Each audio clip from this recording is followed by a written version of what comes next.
If you ask 7 questions, maybe everybody can hear these 7 questions. What is it I would absolutely love to do in life? What does my life demonstrate I am spontaneously inspired to do on a daily basis that I love doing? Ask that question and be honest with yourself. Then ask yourself, how can I get handsomely and beautifully paid to do that? And don't go, I don't know. Don't stop. Look. Then ask yourself, what are the highest priority action steps I can do today, starting today and every day, that will move me in the direction of monetizing what that is? The next one is, what obstacles might it run into and how do I solve them in advance? Then ask what worked today and what didn't work today. And then the next question is how do I do it more effectively and efficiently tomorrow? And then the last question is, how did whatever happen to me today, how did it help me move one step closer towards that objective? Those 7 questions are very powerful. Now, I don't care what it is. Somebody out in the world has values and needs. They have needs that need to be met. It's about translating what you love to do into something that is valuable to other people. And the more value it has to other people, the more monetization you can make. It's that simple. I've yet to do it. Can I share a really wild story of one? Absolutely. I'm teaching one of my signature programs 20 something years ago in New York. I've done this program 1,135 times. It's a 2-day, 24 hours with me program on breaking through whatever you perceive in the way to getting what you want in life.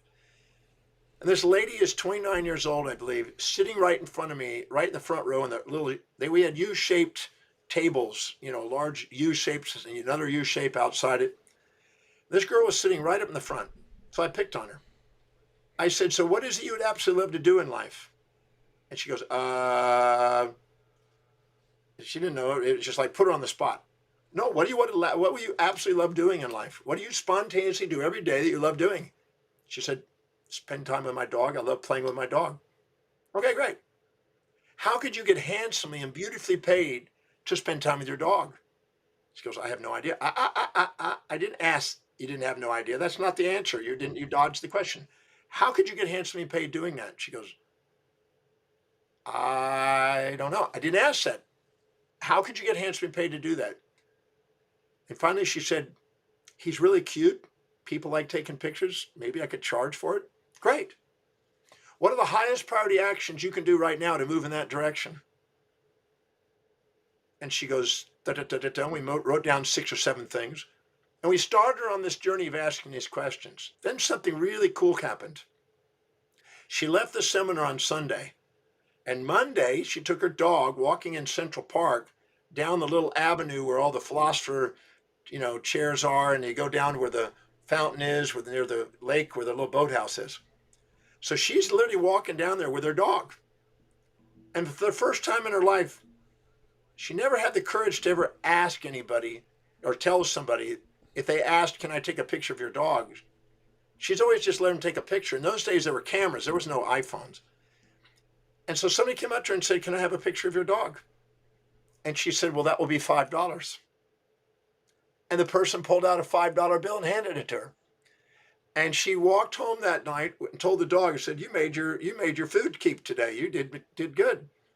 Well, when that happened, she got a little creative. And she then went into the closet that night, sat on the floor in a little tailor position, rummaged through the closet, and found some red elastic fabric and also some elastic strip.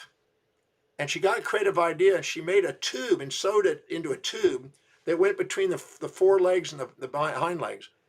And then she made a little strap for some sunglasses that she had. And she made this thing where he could wear sunglasses. It would hold it to his head tight.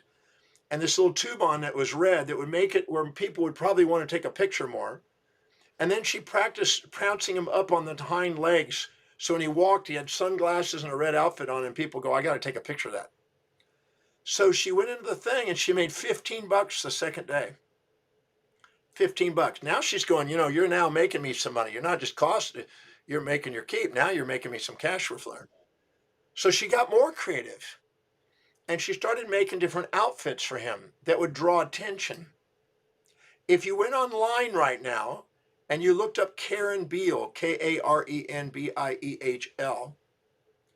and you looked up her name, just type in her name and brought up, hit images after you get her name, you will see this little chihuahua in many, many, many outfits, from tuxedos to Hugh Hefner's robes to um, turkey outfits for turkey to Christmas outfits, the Pope's outfit. She started getting creative with the designs where more and more people wanted to take pictures.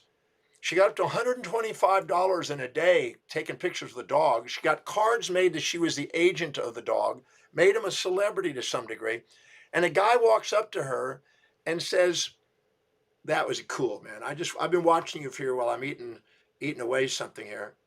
He said, "Look, I'm in marketing, and I think I could use your dog maybe in a commercial."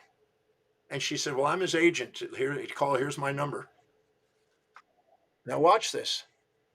She did a deal with this guy for the Milk-Bone dog biscuit commercial for $2.2 million. She did two other commercials. You can go online and see all this. You look up, his name is Eli, the little dog. She did two other commercials. Then she turned that into 3 television shows, a series for moms and dogs, mommies and doggies, it's called.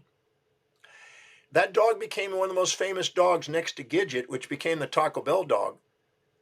And she ended up retiring 20 something years with 25 million. That means she made 100 million to have her retired to 25 million out of the dog. And the dog died, and she got another dog to replace it. That dog died, replaced it with another one, and kept him 3 generations. Nobody knew the difference. But she made a fortune out of the dog because she asked quality questions. The quality of our life is based on the quality of the questions we ask. And I'm not saying to go out and get a chihuahua right now to make your fortune. I'm just saying that that's the least likely individual you would think to be able to become financially independent. But that one set of questions led her on a new path of how to live life. So she was doing what she loved, and she had a blast. They ended up getting a big penthouse in New York in the dog's name. The dog owned the penthouse. I mean, it was amazing how they organized the thing. So it's good publicity. So this just goes to show you that if you ask the right questions and you don't come up with, I don't know the answers, but you come forward and look and get creative what you can do, because there's always something you can do that can serve another human being. If you care about humanity, to care enough to find out what their needs are and articulate what you do in terms of those needs, the door of opportunity financially is there.